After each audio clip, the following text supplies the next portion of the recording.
But yeah, it is awesome to be a part of NCAA history and to have an all-time record. On the men's side, it did get broken by Ruthie Hebert over at Oregon on the women's side. So I think she got 35. Oh, so you were keeping track of that record. So you can't act like you didn't know about this stat. I got hit up the next year when it was getting broken by her. But I have the men's record. I have the all-time men's record. Still. Yeah, okay. Still. Who knows? Maybe over one Kareem. of your. Maybe one of your new players will break it. Maybe. There's a couple guys that got a chance.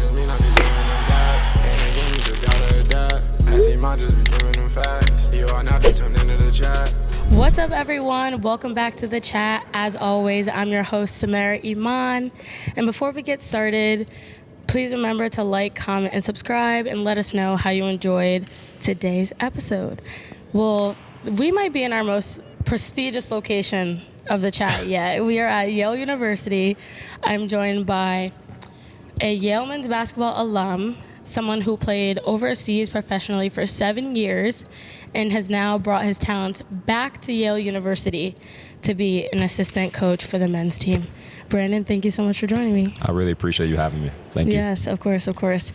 And so I have so many questions because your resume is very impressive. Thank you. It is very impressive. So I usually like to start from the beginning.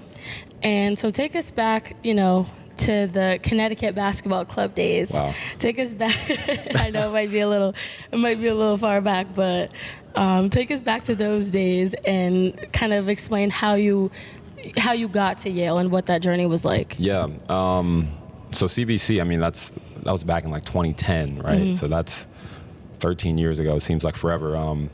So I was playing at Stratford High School, and I actually started playing basketball my freshman year. Okay. Not like anybody else who usually plays when they're 8, 9, 10. Wow. I played baseball growing up for a little bit. Was playing soccer for a second as well, but then got into basketball because my friends were you're tall. Mm-hmm. I was 6'2" as a freshman. Yeah, you got to use that height. Facts. You can't hide your gifts. Yeah. You know what I'm saying? So started playing and ended up, I was very big as well. I was over 300 pounds and ended up losing 100 pounds between my freshman and sophomore year. Wow. And made a jump from playing only freshman and JV to starting varsity and winning a state championship as a sophomore. Mm-hmm. And that, I think, kind of led me to getting towards CBC because I was playing for a local team, Connecticut Basketball Academy, which was great, and we traveled all over the country, but it just didn't have the same pedigree and talent level that CBC had. Yeah. We had guys like Andre Drummond, Chris Dunn when he was a younger player, Tavon Allen went to Drexel, Greg Langston, who's now coaching at the University of Bridgeport, just to name a few guys, and Phil Gaetano was coaching at Merrimack as well. So just being a part of that team allowed me to have a lot more looks, and I was always a good student. So that allowed me to have a number of options anywhere I wanted to go in the country. I could have gone just based on my academic ability. But athletically, I thought that, Yale was a good look for me. And I also thought that by taking care of myself on the court and off the court, I was going to be in a good position to find a school that I wanted. Mm-hmm. And when did you really know that you could play Division I basketball? Because starting playing basketball in only your freshman year, that's very impressive. Thank you. No, it definitely helped because I think a lot of guys experience burnout when they're younger, especially guys who are super talented. It's people telling you that you're going to be this or that, or you're going to end expectations. up exactly. Yeah. And I didn't have any of that, and so I think just being able to put my head down and work was a benefit. After we won the state championship my sophomore year, I think I had 6 points and 10 rebounds or something like that. And we had a guy, Tom Penders, who was the coach at the University of Houston, former Stratford guy. He came to our ring ceremony and dinner, and he mentioned my name. And he was like, who's number 35? Raised my hand. He was like, you got a chance to play at the next level. And I think from then on, getting that confirmation from him. I'm sure that meant a lot. Meant a ton. And I hadn't even really thought of it that way. Again, I was just putting my head down and working, but having somebody who coached at the highest level, Division I basketball at a really good school, pointing me out and saying that I could do it, that was some confirmation that I needed. And I think I took that and ran with it. Mm-hmm. And then your senior year, you were named 2010 Connecticut Gatorade Player of the Year. I'm sure that probably, just added to the fire, just recognizing you as, the best player in Connecticut. How was that? It was crazy. Again, going back to my freshman year and being overweight and not having played the game to becoming the best player in Connecticut is just a testament to the work.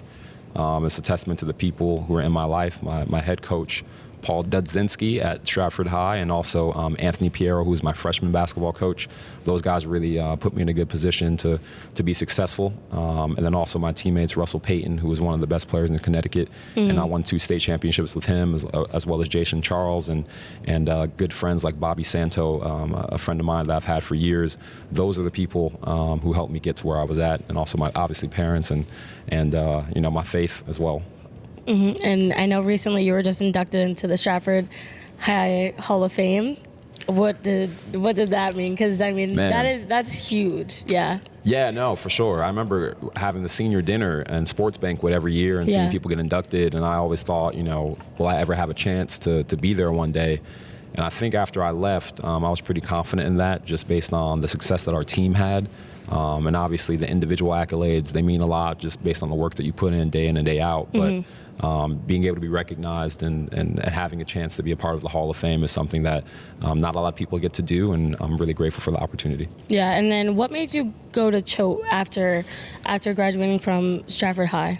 Yeah, so after when I was graduating, I had a number of schools that had offered. I had Davidson, St. Bonaventure. Those are some of like the higher level schools. And then every school in Connecticut other than UConn and Fairfield.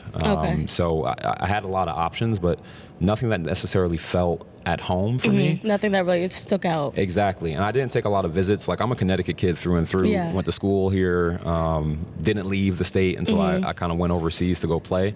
So Yale came into the picture pretty late, and when they came in to recruit me, they thought it would have been a good idea for me to go to Choate to acclimate myself to what the rigors of Yale would be like academically and culturally. So, so did they kind of suggest that you go, or did you kind of figure that out on your own? The convo goes like this. So we're in the room. Walk us through it. I think it's Coach Jones and Coach Kingsley, or just maybe just one of them. They're talking to me, my guidance counselor, and I think one of my parents were there, and they were like, we would love for you to come to Yale, but we think you going to Choate is a good idea. And I didn't know what a postgraduate year was. This is before guys started to really reclass. Started doing that, yeah. Exactly. Now it's like everyone does it. You got to do it. So they were like, we think you should do this, and I was like, do I have to commit to Yale? Because I didn't want to go, because I didn't think the basketball team was very good. I wanted to go to Georgetown. Oh, and so I was like, I'm sure they did not want to hear that. No, facts. I was doing the most. I was doing the most when I was young, for sure. And so I'm like, do I have to commit? And they're like, no, you don't have to commit, but obviously we would love for you to come to the university, and we think Choate's a good option. And so I actually just placed that on the back burner. I was thinking about just going to school. And then I joined CBC, and I played in a weekend tournament, and Adam Finkelstein, who was now the head of ESPN recruiting 24/7 Sports, he saw me and then talked to my parents, and then we had the game on a Sunday. We were at Choate on a Monday, and then I decided that I was going there on like the Tuesday. Oh wow! So pretty quick. Quick turnaround, but honestly, it was one of the best decisions that I made, because it definitely allowed me to get acclimated to what Yale was going to be like, because it is a real culture shock for kids that are coming straight from public school to a university like this. Yeah. So when you got to Choate, were you like, I'm 100% going to Yale, or were you did you still have other schools in the back of your mind? I had other schools in the back of my mind, but I knew I was going to go Ivy at a certain point. So, especially if you're setting yourself up going to a school like Choate, I feel like you have to go to a high caliber school that's really good academically. Totally. It opened up a lot of doors. And then, just being there and having my coach being the person that he was and is, we were getting a lot of college coaches coming in, and I was getting offers from like 3-man workouts. Oh, wow. As opposed to it being like a situation where at Stratford High, we would get some coaches in the gym to come see me, but they wouldn't be coming all the time, because it just, it wasn't a good trip for them. Yeah. So, that was really helpful to get some more exposure and more eyes on me as a player. And then obviously, having the coach that I had, he allowed me to work on some things that would help me be successful at the next level. And so obviously Choate prepared you for Yale. Yep. What was it like when you first got to New Haven? Obviously, I'm sure it wasn't too much of a, how other players might go to a whole different state or the other side of the country. I'm sure it wasn't a crazy culture shock, but at the same time, it's Yale. Totally. So I'm sure there was still some things that you were like, oh my God, I'm not used to this. So how was that, transition?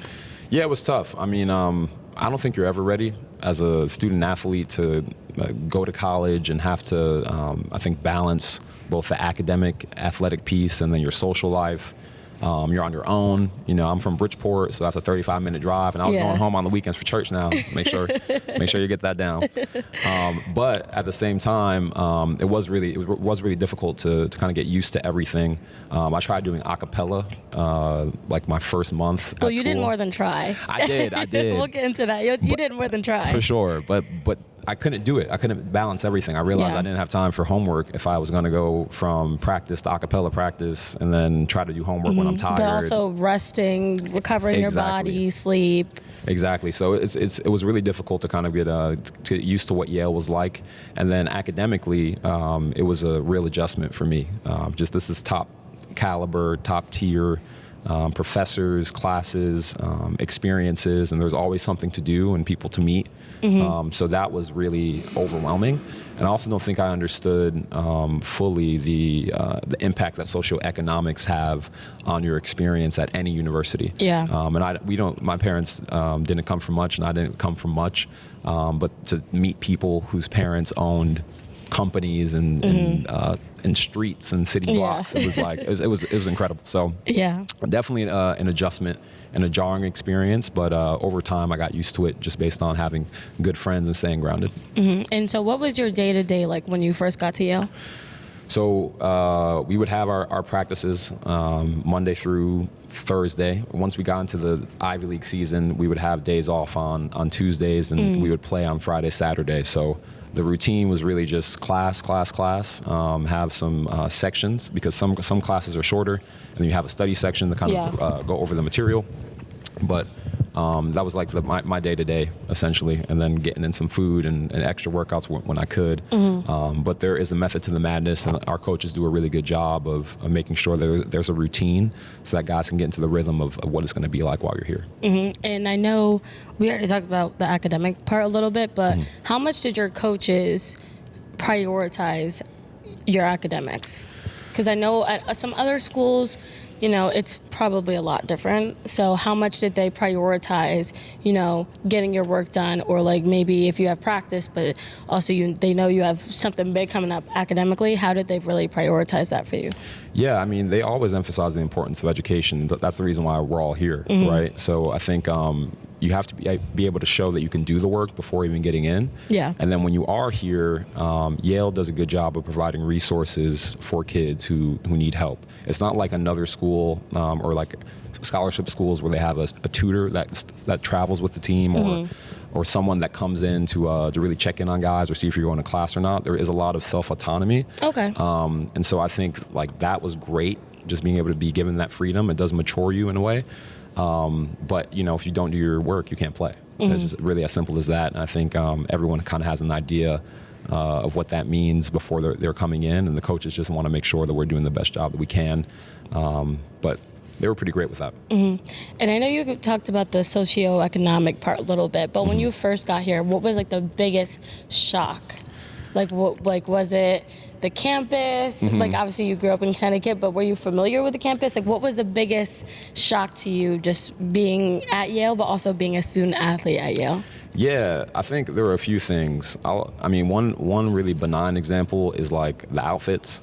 I came from like a church setting where if you're wearing a suit, the blazer and the pants match. You know what I'm saying?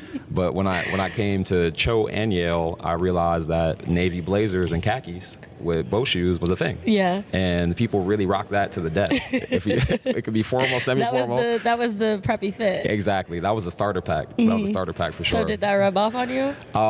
You know what? When I was at Cho, I remember I asked for an iron because my shirt wasn't good, and the house parent that was there was like, I've never had a kid in all my years ask for an iron. But by the time I left Cho, I had wrinkly khakis on with a navy blazer. So I did buy into it a little bit, but so Cho prepared you for the attire or the style for when you got to Yale. Most definitely, but it was still shocking because I was just like, I can't believe everybody wears the same fits all the time. Yeah. There's like a lot of carbon copies there. Yeah, well, trust me, going to UConn, or I'm sure a lot of other people who didn't go to an Ivy League school, we rolled out of bed, put some sweatpants on, put a sweatshirt on, and went to class. So I don't know if you would be catching anyone at UConn or anywhere else putting on boat shoes and khakis. No, it'd be like that. It'd be like that sometimes. But yeah, another thing that shocked me was just, how many people try all their life to come to Yale, and like how parents prepare their kids from kindergarten and preschool to go to Yale. I had classmates that knew that they were going to come to Yale from the time that they were born. Wow. And I was like, my parents really, for some people it's like a legacy. 1,000%. Yeah. Right. Their parents went, and then their grandparents went, and those kids get preference on getting in. There were kids whose parents donated a lot of money to the school, and that also added to the preference. Obviously, as an athlete, there's a level of preference that I'm given as well, so I'm very cognizant of that. Yeah. But I guess I didn't realize just how, familial and kind of like the culture. The culture is, and how Yale really tries to perpetuate that culture by keeping the same families in the system. So that was shocking to me as well. And then finally, it is such a beautiful campus. Like we're in a cathedral. Even just this gym is amazing. Yeah. Right. And so Yale is very gated. And I had friends from New Haven who hadn't even stepped onto Yale's campus or gotten into some of the buildings. So I think for me, it was really important to kind of open those doors and unlock the gates and have people take a look and see like what was really taking place here. And even for me as a Connecticut kid, having access to a university like this has been really beneficial for my growth, and it's opened a lot of doors for me, both here and abroad. And so I know your best season was your senior season when you were at Yale. So I kind of want to fast forward a little bit because you guys had so much success. You personally had so much success. The team had so much success. So before I ask you any questions, I just want to get your, just a flashback or anything. I just want to get your take on how your senior season went, It went well. I can't complain. I think you always want to ride off into the sunset. Like nobody ever, or at least they say that not everybody gets like a storybook ending. And I know people who have gone to their senior year with losing records and nothing happens. But you want to end things on a good note. For sure. And we did. And we had to really work towards that. I think the coaches knew that too. I originally came in the class of 2015. And in that group, we had a lot of really good players that looked different, both physically and athletically than teams in the past. So we had a big point guard, one of my best friends, Javier Dern. He was 6'4" from St. Louis, dog. Armani Cotton from Dalton Prep in New York City, dog. 6'6", shooting guard. Had a lot of dogs on the team. Bulldogs. Wow. Exactly. We was out here. Matt Townsend, his younger brother Nick is on the team now, but he played with me as well and came in, absolute beast from New York City in the Westchester area. While Will Childs-Klein, 6'11", do it all, can shoot it, put the ball on the floor a little bit, and then Greg Kelly was another guy who was there a year before but had to take a year off for a medical red shirt. But he was a great contributor. So all those guys together, we came in trying to compete for minutes and also trying to build on the culture. And so by the time, we got to our senior year, all that work that we had put in that paid off for sure. And then so unfortunately I didn't graduate with those guys. I ended up graduating in 2016 because I had to take a year off of school for some fun things. But we'll get into that. But I will say that, having all those dudes around really allowed me to step into my own when my senior year came. So it was great. So what was the biggest transition for you, that freshman, sophomore, I know so his junior year, you took some time off. I did. After my junior year. To do that little acapella thing. Totally. That you were talking about before. So before we get into, the rest of the success for your senior season, what was the biggest transition? Because you came in, played your freshman, sophomore year. You took a year off to travel with the Whiff and Poops, right? Yep. And then you had a very successful senior year. So that junior year, what did you do that you were able to have such a successful senior year when you were, traveling with the a cappella group?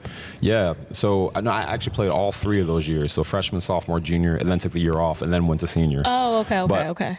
Within that, I think honestly, sometimes you need a break from things. You got to break the monotony. And I had really challenged myself. I'm a hard worker. I know that for sure. Yeah. And I put in a lot of time, like my 10,000 hours plus, to be really good at the game of basketball. And so I think the time that I took off allowed me to gain a different perspective on my love for the game. It allowed my body to have some rest. And it also allowed me to come back in a position where I was just more confident with who I was as a person. And I think that really matters when you're on the court. People tend to lose confidence when things don't necessarily go their way, but when you know who you are, when you're grounded, that makes a big difference. So I'm sure that can also, I'm sure a lot of athletes could relate to that because and you mentioned that burnout before. If you're playing a sport 24/7 from when you're little to senior year or even college, go on professionally, it's very easy to have that always be in your head or, get burnt out. So I feel like I'm sure that year off, you probably had a lot of clarity and I'm sure your mental was probably a lot better because like we said before, being an athlete can have a lot of pressure that comes with it. For sure. Your body can definitely feel the pressure and the stress. So I can definitely relate to that just, growing up being an athlete. Yeah, no, I think the other thing too was like having traveled during that year and getting outside of America, that just gave me a whole different appreciation for what I had. And so just, being able to even worry just about basketball in school is a blessing in itself, right? And so when I came back from my senior year, I just wanted to pour everything that I could onto the court.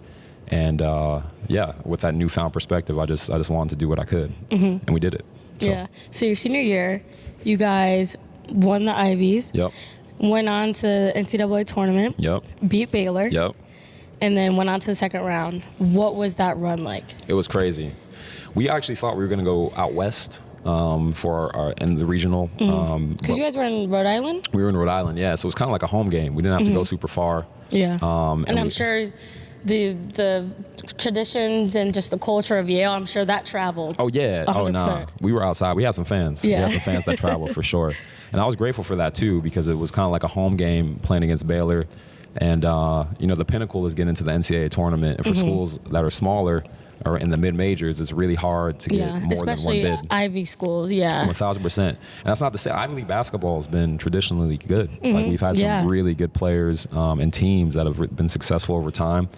Cornell had a run. Princeton's had a run. I mean, just last year they went to the Sweet 16. So, it's a really good league, and we probably could get two teams that could go to the tournament every year. But unfortunately, we don't. But it was amazing to kind of be there and then to be on a national stage and then to have a chance at playing against some big-time teams. And, beating Baylor, that was the first time we won a NCAA tournament game in the history of the school. So being able to be a part of that as well was really special. So I'm grateful.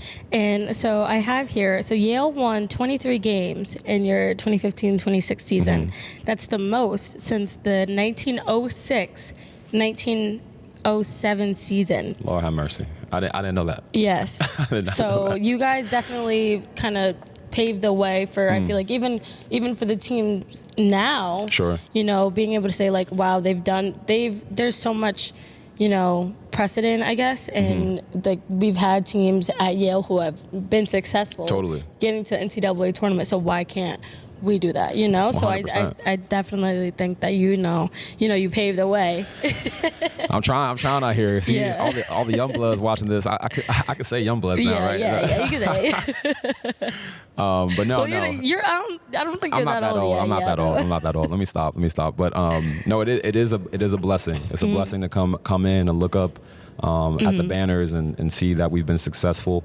And to say that I was a part of that is really special, because not everybody gets a chance to say that. And obviously at a school like Yale, where athletics aren't necessarily prioritized, it is also even more special to be a part of that too. So I'm just trying to inspire the next generation. I think we've had a lot of success since I left Yale. We've been really, really, really good at winning Ivy League games and taking care of winning games at home. And hopefully this year we can do more of the same. But I love winning. I think we all do. Who doesn't love winning? I have one more stat for you. So your senior year, you set an NCAA single season record by making 30 consecutive field goals. That is That's powerful. That is, that goes to show you were a powerhouse as a center. I was trying. It's hard out here for the undersized bigs. It's hard out here. But what is it like to hear, those different stats to just, I mean, have you heard that stat before? Yeah, no. Okay. So you do it. No, for sure. No, I'm very blessed. I'm very, very blessed. I really thank God for His many blessings, because just being able to be in a position where that happened is like one in a billion. Yeah. So. And again, my teammates setting me up, putting me in the right positions. My coaches working with me to make sure that I'm making my bunnies as well. A lot of those shots came from within the paint, so it is what it is. But yeah, it is awesome to be a part of NCAA history and to have an all-time record. On the men's side, it did get broken by Ruthie Hebert over at Oregon on the women's side. So I think she got 35. Oh, so you were keeping track of that record. So you can't act like you didn't know about this stat. I got hit up the next year when it was getting broken by her. But I have the men's record. I have the all-time men's record. Still. Okay. Still. Who knows? Maybe over Kareem. Maybe one of your new players will break it. Maybe there's a couple guys that got a chance, But it was cool to be a part of, and I still think about number 31 that I missed because it was a bad shot. It was a bad one. I broke it at 27, and then 28, 29, and 30 were like three crazy shots that went in, and then 31 I got a little too thirsty and I missed. So it is what it is. It is what it is. So you went on to graduate, and then. Take us through your journey professionally. So you went overseas. Yep. I'm curious. So your time with the Whiffenpoos traveling, and kind of seeing the world. Did that kind of urge you, or give you some sort of confidence to go overseas? Oh, definitely. Yeah. I loved being abroad. I think once you travel and get the travel bug, it's really hard to break it. Yeah, really hard to stop. And the time that I spent there was so formative for me because I never thought that I would have a chance to experience all that I experienced. And a lot of it happened within like a 3-month span. We went to 26 countries in the year. Oh, wow. And 24 of those 26 in 3 months. Wow. As a college student, that is huge. That is because I'm 22 and I have not been to that many countries ever in my life. So to get that exposure as a college student, that's huge. No, a blessing for sure. And also as a young black man too, being able to have that experience and knowing what I come from, it made it even more special. So yeah, I'm sure Brandon in Stratford High did not think that he was going to be traveling the world with a Yale a cappella group. Absolutely not. Yeah. Absolutely not. But God did. God did. Exactly. So you graduated. You played in Finland, Italy, and Israel. Yep. Take us through that journey. So first, what made you go overseas, and what was that kind of journey like getting in contact with those teams overseas? Yeah, so I had to sign with an agent first. After I graduated, I started working out with one of my assistant coaches, Anthony Goins, and we got up every day at 7. Was that right away? Like you knew you wanted to play professionally right away? Yeah, I didn't know if I was going to play leading up to my senior year, but after having the success that I did have, I was like, it makes sense for me to go and play. I could do this. I could make some money. For sure. And but it's hard, right? Like I think a lot of people think that going overseas is such an easy process and that you can just get over there by osmosis. Like if you're a good college basketball player, there's going to be a spot for me. It's like, no, there are dudes who are over there who've been there for a long time. There are vets that are ahead of you. You can find yourself in different situations where you're really not making that much money, especially if you're thinking it's going to be sweet. And then also you have to have a good agent who can vouch for you and advocate for you and make sure that you're in a position that's going to help your career and your trajectory. Because some guys sign deals where you're going to a league that's not respected, and then trying to get a better job with more money in a better area becomes much more difficult. So I'm really grateful for my agent, Matt Slan, who I signed with out of Canada. He's someone that looked out for me and reached out to me when I was going through the back end of my senior year. And he was a really solid agent to have because he really put me in positions to be successful and understood what it meant for me to go to a place like Italy and play for a certain team and what opportunity that was going to provide me. And I'm grateful for him.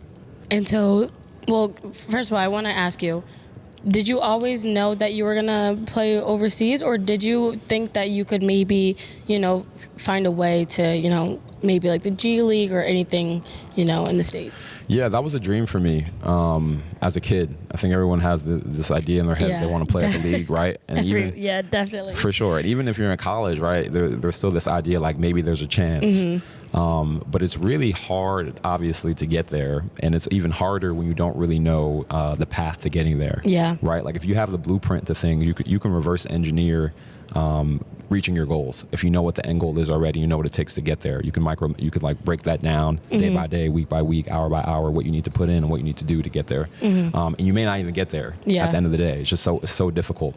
I think after traveling, though, again, as you said before, like going overseas was much more attractive to me. Okay. Because I just loved being in a place where I didn't know anything.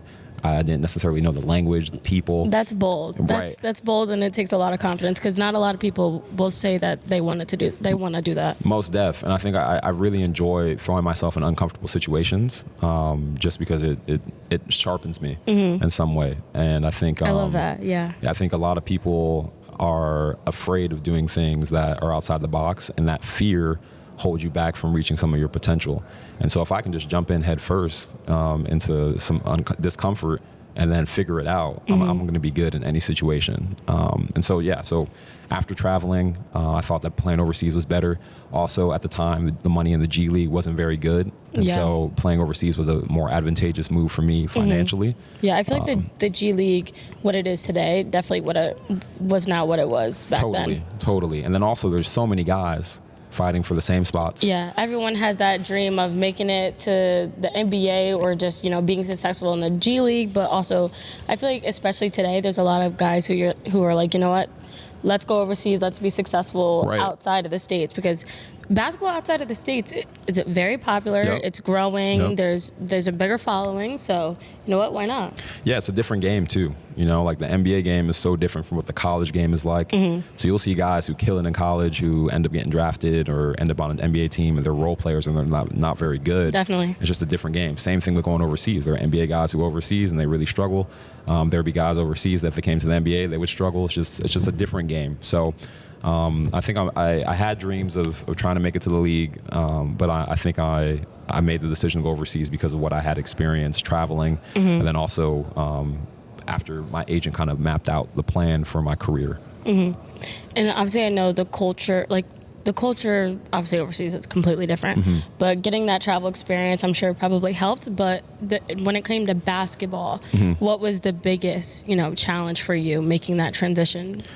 Yeah, there are some rule changes when you go overseas, right? Now the rules are kind of similar. Yeah. But when I first got over there, if you're jab stepping and you don't cross over with your jab step, it's a travel overseas. Oh wow! So unless it's like a super dynamic movement where you're just ripping through in one fluid motion, like you can't do the Kevin Durant like jab pump fake or the Carmelo jab pump fake and then go, because that would have been a travel. So my first 4 or 5 games overseas, I think I got called for like 3 travels a game. And it really limited me because that was like one of my go-to moves. I was like, I could get to my spots doing this, but I have to figure out another way of playing. And was that something that you were practicing while you were working out, trying to play professionally? Most definitely. So Coach Goins, who I was working out with, we emphasized like putting the ball on the floor first. But I had to really rep that out even more when I got overseas. So he was definitely thinking ahead. But at the same time, when you're on the court, it's a little different. So that was tough. There are different roles for guys like on different teams. Usually if you're a forward, you got to shoot threes. If you're a 5-man, if you're an undersized 5, you got to really be able to defend. It's way more physical overseas. Like refs let you get away with almost murder like, over there for real. I mean, nowadays in the NBA, it's also different too. So a lot of European Draymonds over there. So so it was definitely tough to adjust to that because in America, if you get tapped, it's probably a foul. Right. So that was difficult, and then obviously being able to communicate with your teammates, because some of them speak English very well, but others don't necessarily speak it the best. So I'm sure the language barrier was something, because you're used to, when you're a Yale, you're used to just easily communicating on the court, Exactly. telling your teammate where you want the ball, or maybe telling your teammate, let's go, we got to pick this up, so I'm sure just communicating something as easy as that was like, Yeah, it was tough. Yeah. It was tough. And then it's also a team game too, right? Like we're very individualized when we look at American basketball, or just American sports in general. We have these like polarizing figures, but winning is the most important thing, right? And so we prioritize winning, but also it has to look a certain way in America. But overseas, it's like I could have 5 points and 8 rebounds or something like that, and that's better than me scoring 20 and losing if we get the dub. So yeah, I feel like we see that today as well, like with these big stars coming over, like Wemby, Jokic, Giannis. Yeah. Like I feel like they're very big team players, so I feel like you kind of see that transition. Obviously they're superstars, so Totally. they have their own individual game, but I feel like a lot of international players, I feel like you can see there's a different mentality. 100%. Yeah, I think just being more skilled in general is something that you see overseas. Like everybody from the time that they're born with the basketball in their hands, they're working on their left hand, right hand, pivoting, jump shooting, and you could be any size. So like the bigs do the same drills as the guards, and so that's why they're able to translate that on the court. That's why Jokic is hitting threes from the half court. Like it's no coincidence that he's successful because he's been doing it for so long. Yeah. Same with Luka. Exactly. And those guys are comfortable when they go to the NBA too, because again, there's more space on the floor.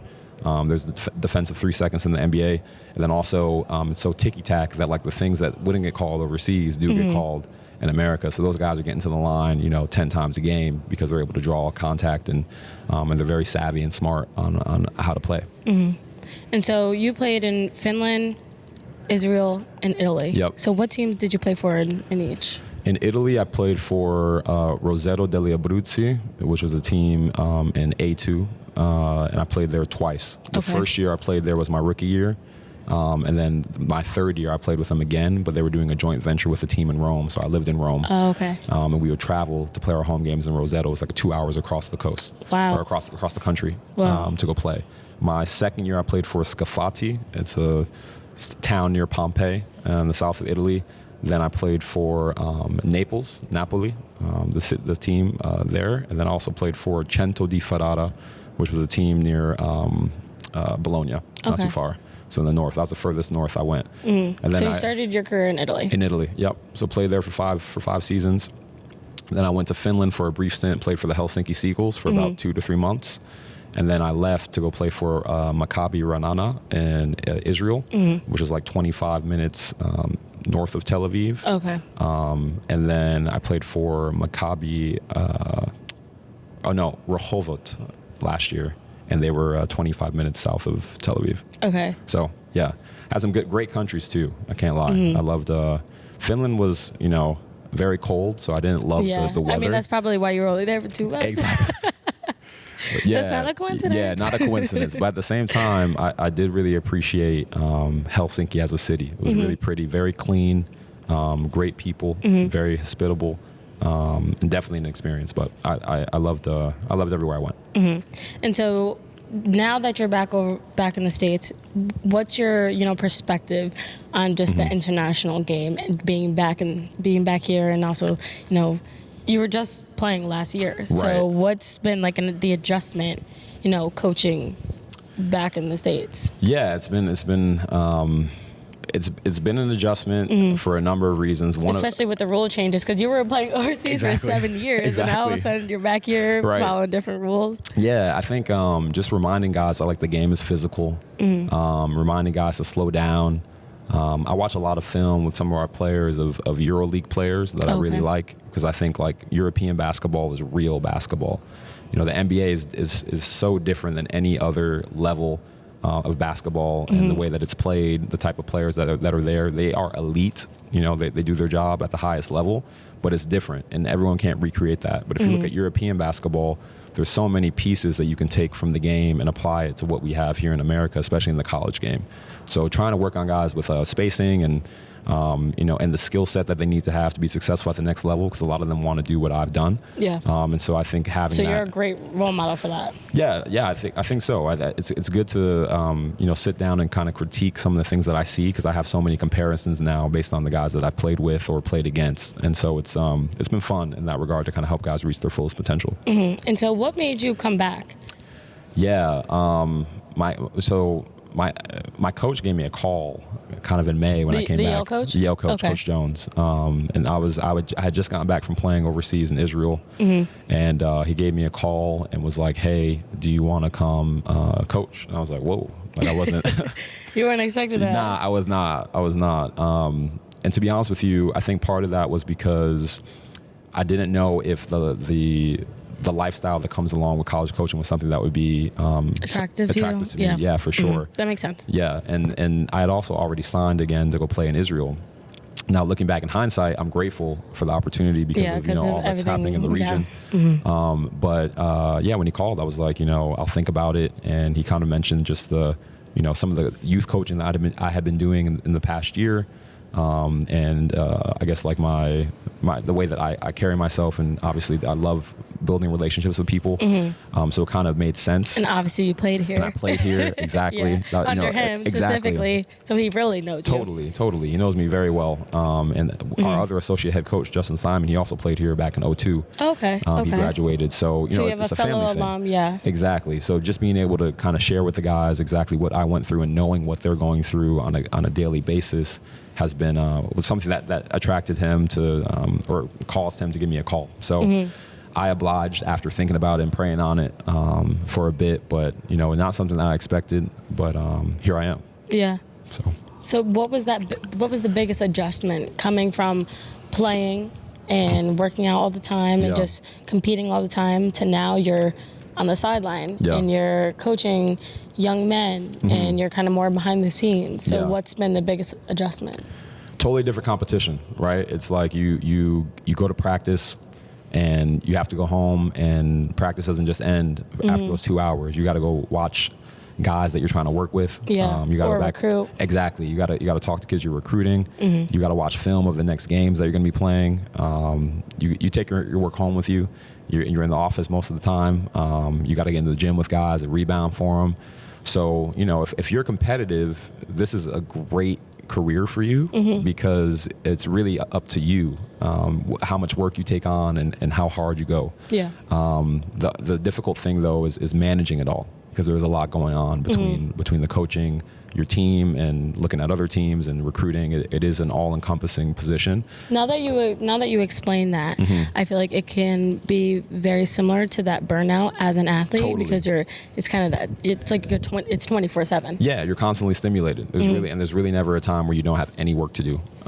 So that's been an adjustment in itself. I think the cool thing, though, is that I still get paid to coach a game. Yeah. And, I think people forget that it's a game, because it is a business. It is really competitive. And obviously, in college coaching, there's a lot of turnover. Yeah. But I get paid to coach a game. And so I really try to take that perspective when I'm going into practices and watching film, because it can be tedious, but to me, it's fun. Yeah. And so what's been kind of the most rewarding? I know you just started in July, right? Yep. So what's been the most rewarding thing so far? We're in the middle of the season, practices, games, kind of you're into that routine. What's been the most rewarding thing so far? Man, I think it's like there's two things. One, it's seeing the work that you put in with a player kind of manifest itself onto the court. It's almost like because they're like the test dummies for your workouts and whatnot. Yeah. But you're thinking about how they can improve, and then if they hit a shot that you worked on in pregame, or if they make a three that you've been working on over the past week, it's that's validation right there. Exactly. Yeah. So I love that. I love seeing the work show up on the court, because it always shows up for itself. I think the other thing is just being able to pour into these younger guys. It's really, I see myself in so many of them, and I think it's easy as a coach to kind of lose that perspective, because you're so focused on the work that you have to do and just looking at the team collectively. But individually, I just love being able to sit down with these guys, because they're really remarkable young men, very smart, poised, experienced, and all of them have something that they bring to the table that's unique. So just being able to work with them on a daily basis has been like a real privilege and joy. So you guys are currently 7-5. Yep. I read that you guys came into the season actually as preseason favorites. We did. Having last season, you guys lost to Princeton in the IB championship. Yep. So how do you guys kind of, now that you're at this point and you're about to play Kansas, that's not going to be an easy game. No, that's gonna be great. So, so what's kind of the strategy, I guess, without revealing too much? What do you guys kind of do from here on out, move forward to kind of get back to that point where you ended last season? Yeah, I think it's just building daily habits and building good daily habits. It's really a matter of consistency. You know, I really firmly believe that if you're consistent and you work hard and you're doing the right things, success is going to come. Yeah. So, I mean, I saw the end of that practice. Hey. So you guys are, no, I'm saying it's a good thing. You Yeah, guys for were, sure. getting those reps in and just being consistent. So I could definitely see that you guys are definitely striving for bigger things. Totally, yeah. We're working. It's a work in progress too. You know, Rome wasn't built in a day, and we believe in our guys and what kind of skill they have, and we work really hard as coaches on trying to maximize their potential. So I think if we just continue to kind of go down the path of playing possession by possession, defending well, rebounding the ball, and sharing the ball with our teammates on the offensive end, I think we'll be all right. Without giving away the game plan for Kansas, so what are you guys going into Kansas? What's the mentality? Yeah, we want to try to approach it like any other game. Obviously, they're a great team. They have a lot of size and depth, and they've been successful, and they haven't really lost many games at Alum Fieldhouse. Yeah. So we know we're going to be in for a challenge, but trust me, I know you kind of just took the L. So I know, and they've been good too. So we're watching a lot of film. Obviously, they got a big fella, Hunter Dickinson, who's been great. Yeah. After transferring in, and they have a dynamic point guard as well. So just trying to limit them as much as we can. And then on our end, just playing our brand of basketball and making sure that we're sharp and we're executing. I think that's a lot of it when you go into big games like that. You don't want to go into a game being sloppy or struggling to move the ball or trying to play one-on-one. You want to make sure that you're doing what you work on the daily, and again building those good habits and hoping that those translate onto the court. Yeah, and obviously we're about to get into the holiday season. Yeah. What's the daily routine going to be like? Because I know some guys are, it's just the holiday season. Some people might check out. You never know how the players' mental is. So what are you guys doing around this time to make sure everyone's still checked in and ready to go? Yeah. So right now we're in finals as well. So that's just adding on to it. Tis the season. The season. We've been trying to find ways to have practices that are earlier and that accommodate everyone's schedule. And then if guys want to get into the gym, we want to use practice and gym time as an escape from what you're doing on the daily with studying and kind of using the basketball gym as your sanctuary. Yeah. And so we've been really trying to work on that and making sure that guys know that they're supported and loved during this period of time. But we're going to be on the road for a little bit. We'll give guys a couple days to get back home to their families after we play Kansas, and then we're back at it playing Santa Clara on the 30th, and then we'll have New Year's in DC, and we'll play Howard. Yeah, you guys are away for a while. You're not going to be back in this. We finna be gone in this gym for a minute. Yeah. We're not back till January 15th. So just trying to make sure we pick up some wins on the road, and we've had a really competitive schedule so far. So hopefully we can just continue to be competitive and win. So I want to ask you a little bit about NIL because I know things are different from when you were here. My God. So what are your thoughts on that? And is that something that you wish was here when you were playing? Because I know there's a lot of former athletes who, are like, dang, I was struggling when I was in college. I wish I could have had the opportunity to, make some money or off of just, my name, image, and likeness. So what are your thoughts on that today? I think it's a great thing for student athletes to make money. I know for myself, as a former college athlete, there were moments where it was difficult to come by, money.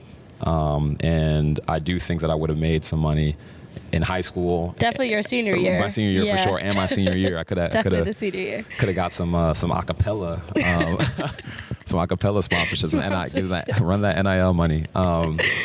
But I think it's great. I do think that at a certain point, though, it is difficult to kind of control the amounts of money that big time athletes make. And I don't know. Definitely. I don't know if control is the word, but I wish just there was help regulate it. Exactly. Yeah. Like some regulations, have it be a more equitable playing field. I like the idea of giving a base salary to every NCAA athlete. I think that incentivizes people. I agree. You know, to put in time. Because you have those big athletes like I don't even know, like there are athletes who are making millions of dollars who may not even want to go to play professionally because they might be playing, or I guess on the women's side mostly, because they don't want to go to the WNBA maybe and make less money than they're making in college. Totally. But also there's, like I said, so there's those top athletes making millions of dollars, but then there's some athletes who are making nothing. Right. So I think I agree there definitely needs to be some sort of pay, I guess, for the athletes who aren't really as popular as the top ones. Yeah, I think it would level the playing field, because I also believe that for smaller schools that can't front the bill or aren't making money, you know, on a yearly basis, those schools could be rendered obsolete if they don't have a way of keeping their top athletes there. If a kid's getting offered a $250,000 NIL deal at a big time school, and then you're at a smaller school, they're not gonna stay. They're probably gonna leave. Yeah. And I don't blame the kid, but it is really difficult for the universities that and the coaches that have to recruit some of these kids. So, you know, I think NIL is great in certain ways. I think that there's an ebb and flow. And I think as it starts to become more regulated, we'll start to see what it is exactly that we have to do to make sure that everyone is represented and everyone feels like they're making their due. So what's it like with Yale? So we don't necessarily have a collective. Okay. And I think that's something that's still in development. And in the Ivy League, we don't offer full athletic scholarships either. Yeah, so it is a little different. It is. And so we have need-based financial aid, and if a kid makes over a certain threshold with NIL money, that could impact their financial aid. So it's still developing. Work in progress. A work in progress. I think if Ivy League schools adopted NIL, if there was a collective that was made, I think that a lot more kids would be going to Ivy League institutions. It could be more attractive, for sure. But that is something that the presidents have to approve, and it's very hard to change things at institutions like this. Even the seats that are here in this gym are original. So if the seats, they look like they've been here since like 1850. Exactly. So if the seats are staying, you know, I don't know if NIL will be coming. Right. Yeah. No, we're gonna see. Yeah, you'll see what's gonna happen. Yeah. But I think it's a good thing, and I really wish that it was something that was available when I was a student athlete. And I think a lot of the people who played like me back in the day want the reparations. So so I can understand. Yeah. Well, I mean, nobody ever thought that NIL would be here. So you never know what's going to happen in the future. I feel like season to season things change so drastically. Yeah. So I guess we'll see what happens. Who knows? Maybe next year Yale will have a NIL collective. That's right. So let's manifest it. Yeah. Let's manifest it for the student athletes. We'll see what happens. All right. So now we're going to get into our rapid Q&A segment. Make it snappy. So basically, I'm gonna read a question. You just say whatever comes to your mind. Lord. Okay? All right. We're gonna make it snappy. Okay. All right. Ready? Yeah. LeBron or MJ? LeBron. That was instant. Favorite music artist? Ooh. Oh, man. That's so hard. I'm gonna say, wow. This is supposed to be rapid fire. Make it snappy. Sir. Favorite Ivy League opponent when you were in college? Harvard. I feel like that's a given. Yeah, or Princeton for real, to be honest with you. Favorite pizza place to eat in New Haven? To eat at in New Haven? Modern. Of course. Favorite TV show? I don't really watch TV like that, but... Or favorite movie? Oh, The Shawshank Redemption. Great movie. Favorite NBA team? The Utah Jazz. What's the first thing you would do with the winnings if you ever won the TBT tournament? Ooh. Wow. Big vacation for the whole family, and then... Family man. Yeah, and I'd probably just like put a down payment on a house for my parents. Mm-hmm. Wow. You are a great son. Favorite place you visited when you were overseas? Oh my God. Queenstown, New Zealand. Biggest basketball pet peeve? Oh, like an ick? Yeah. When dudes dudes go to the lane and they act like they got fouled, but they didn't get fouled, and scream and one. Favorite Yale tradition? The Harvard-Yale football game. Best player in college basketball? Right now, Caitlin Clark. Facts. If you didn't play basketball, what other sport would you have played in college? Baseball. Favorite part of the holiday season?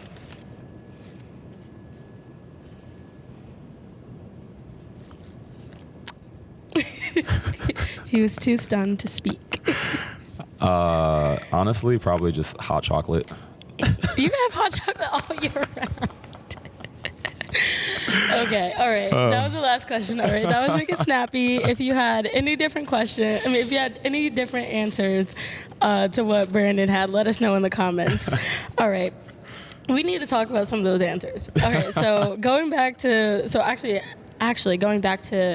what you would do with the winnings for TBT. I want to talk about TBT a little bit. Yeah.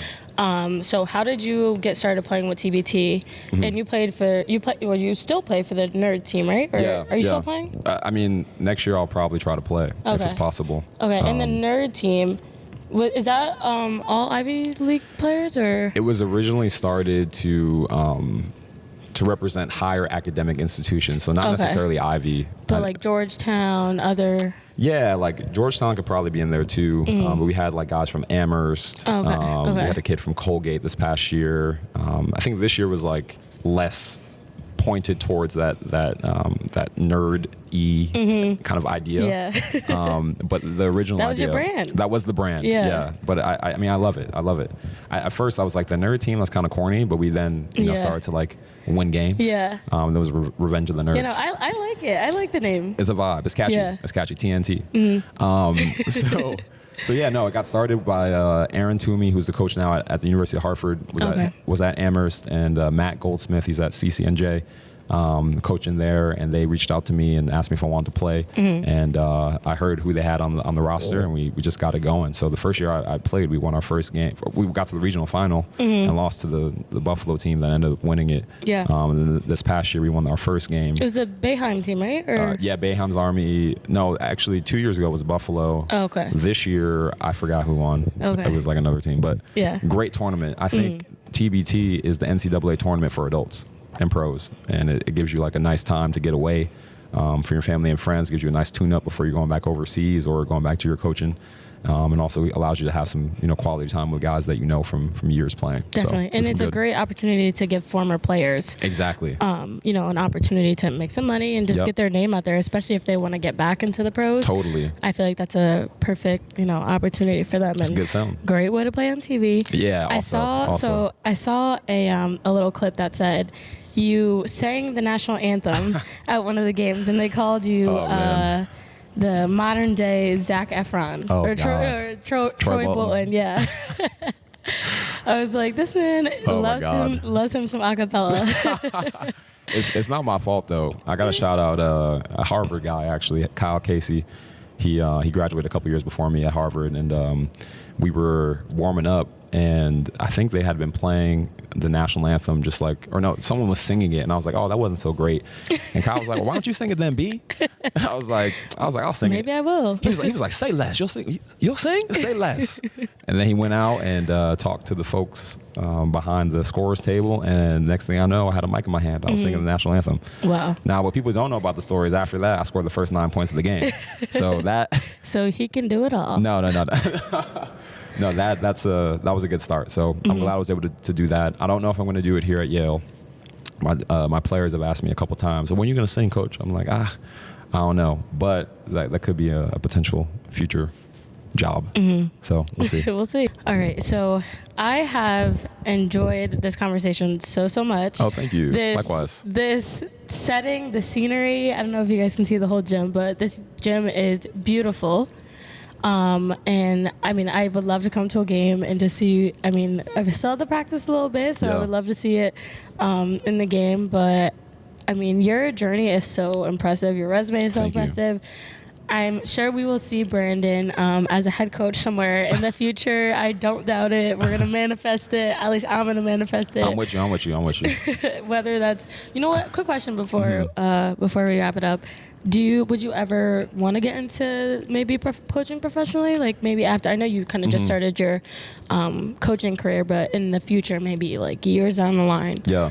Would you ever want to do that? It's something I've thought about for sure. I never thought I'd be in a position to coach in college. And again, I'm really grateful to be here at a Division I school and back where I played, because a lot of people don't get that opportunity. And there's so much turnover and a lot of like sifting through and climbing up the ladder that happens, and so I'm grateful to be here. But I have thought about professional coaching. Maybe if that's in the NBA or overseas, I don't know. I speak Italian fluently, so it would be nice to go. We'll see. It would be nice to go back to Italy and coach. That'd be really cool. That would be a true full circle moment for real. That'd be crazy. We have talked about full circle moments on this podcast. So I'm going to manifest it for you.